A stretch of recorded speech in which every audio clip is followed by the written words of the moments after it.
Hello guys, ഞാനിന്നിവിടെ ഉണ്ടാക്കാൻ പോകുന്നത് അയിലക്കറിയാണ് കേട്ടോ. അപ്പോൾ അതിനുള്ള ഉള്ളി, ഇഞ്ചി, പച്ചമുളക്, കരിവേപ്പില, ഒരു ചുമന്നുള്ളി ഒരു 4-5 എണ്ണം.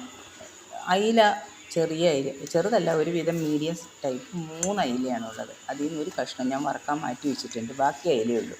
അപ്പോൾ അതുകൊണ്ടാണ് ഇത്രയും കുറച്ച് ക്വാണ്ടിറ്റിയിൽ ഉള്ളി, പച്ചമുളകും, ഇഞ്ചി, കരിവേപ്പിലയൊക്കെ എടുത്തേക്കണത് കേട്ടോ. കരിവേപ്പില നമുക്ക് എത്ര വേണമെങ്കിലും കൂടുതലെടുക്കാം. അതിൽ വെട്ടി തേച്ച് കഴിഞ്ഞ് നല്ല ക്ലീനാക്കി വെച്ചിട്ടുണ്ട്. ചട്ടി അടുപ്പത്തേക്ക് വെച്ചു, അതിൽ വെളിച്ചെണ്ണ ഒഴിച്ച് ഒന്ന് ചൂടായപ്പോൾ ഞങ്ങളിതിനകത്ത് ഉലുവയും കടുകും ഒന്നും ചേർക്കാറില്ല. ഞങ്ങളുടെ മീൻ കറിയിൽ ഒന്നിലും ചേർക്കാറില്ല, അത് അച്ചാറിനാണ് ചേർക്കാറുള്ളത്.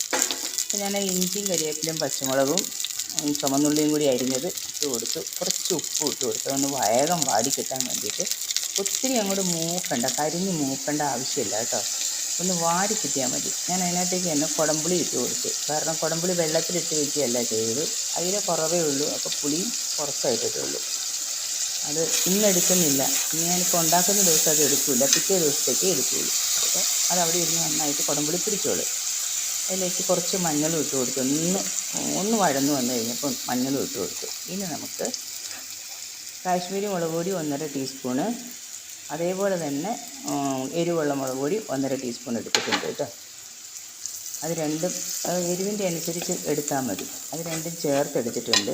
അതൊന്ന് മെല്ലെ ആ പച്ചമണം വാടി വരുമ്പോഴത്തേക്ക് ഞാൻ കുറച്ച് തേങ്ങ അരച്ച് വെച്ചിട്ടുണ്ട്. ശകലം തേങ്ങ അരച്ചില്ലെങ്കിൽ കുറച്ചേ ഉള്ളൂ തേങ്ങ, നോക്ക്, അത്രയും തേങ്ങയേ ഉള്ളൂ. ഒരു പിടി തേങ്ങ അത്രേ അരച്ചിട്ടുള്ളൂ. അതരച്ച് അതും കൂടി ഒന്ന് ചേർത്ത് ഒന്ന് മെല്ലെ വഴറ്റി കൊടുത്തിട്ട് ആ മിക്സി കഴുകിയ വെള്ളം അതിലേക്ക് ഒഴിച്ചു കൊടുത്തു കേട്ടോ. ഇനി നമുക്ക് ഉപ്പൊക്കെ തിളച്ച് വരട്ടെ. ഉപ്പൊക്കെ പാകമാണോ എന്ന് നോക്കിയിട്ട് അയില കഷ്ണം അതിനകത്തേക്ക് പെറുക്കിയിട്ട് ചാറിലൊന്ന് മുക്കി വയ്ക്കാം. അത് നല്ലോണം ഒന്ന് വറ്റി വന്നോട്ടെ.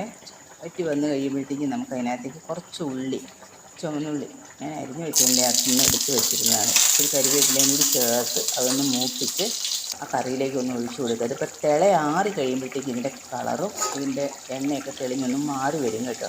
എനിക്ക് ആ വീഡിയോ എടുക്കാൻ പറ്റിയില്ല, അന്നേരമാണ് അതിൻ്റെ ഒറിജിനൽ കളറും ഇതൊക്കെ കിട്ടണത്.